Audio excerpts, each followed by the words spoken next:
नमस्कार दोस्तों, आपका एडवोकेट स्वप्निल बिष्ट के YouTube चैनल में स्वागत है। आज हम महाभारत और रामायण के वैज्ञानिक रहस्यों पर चर्चा करेंगे। क्या आपको पता है कि ये ग्रंथ विज्ञान और तकनीक के अद्भुत खजाने हैं?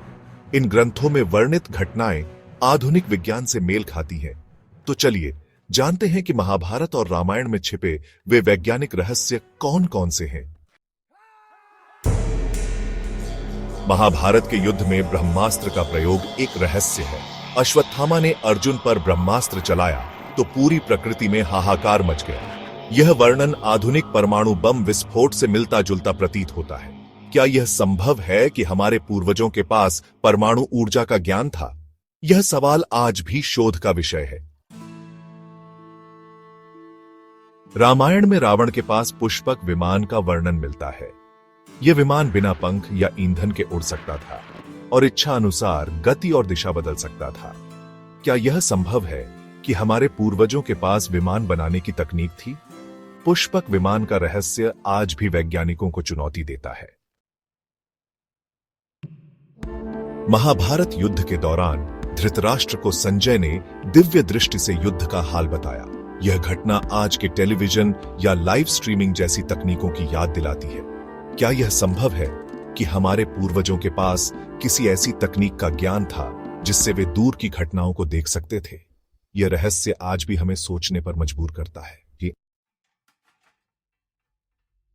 महाभारत में कौरवों के जन्म की कहानी क्लोनिंग और टेस्ट ट्यूब बेबी जैसी तकनीकों की याद दिलाती है। गांधारी के भ्रूण को 100 भागों में विभाजित करके विशेष घड़ों में विकसित किया गया। क्या यह संभव है कि हमारे पूर्वजों के पास जेनेटिक इंजीनियरिंग का ज्ञान था?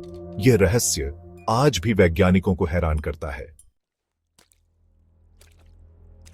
रावण को रामायण में 10 सिरों वाला शक्तिशाली राजा बताया गया है। क्या रावण के वास्तव में 10 सिर थे? कई विद्वानों का मानना है कि रावण के 10 सिर प्रतीकात्मक थे, जो उनके अद्भुत ज्ञान, बुद्धि और शक्ति को दर्शाते थे। यह रहस्य आज भी लोगों के मन में जिज्ञासा पैदा करता है। महाभारत में राजा ककुदमी और उनकी बेटी रेवती की कहानी समय यात्रा का एक रोचक उदाहरण प्रस्तुत करती है। वे ब्रह्मलोक गए थे, जहां समय पृथ्वी की तुलना में बहुत धीरे चलता है। जब वे वापस लौटे तो पाया कि पृथ्वी पर हजारों वर्ष बीत चुके हैं।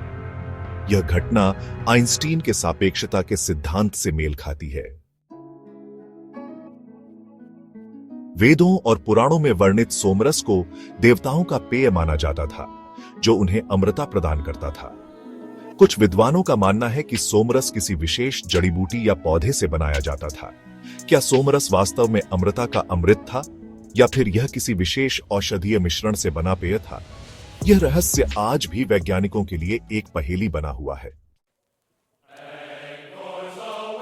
दोस्तों, जैसा कि हमने देखा, महाभारत और रामायण केवल धार्मिक ग्रंथ नहीं है, बल्कि विज्ञान, खगोलशास्त्र, चिकित्सा और एरोनॉटिक्स से भरे हुए ग्रंथ हैं।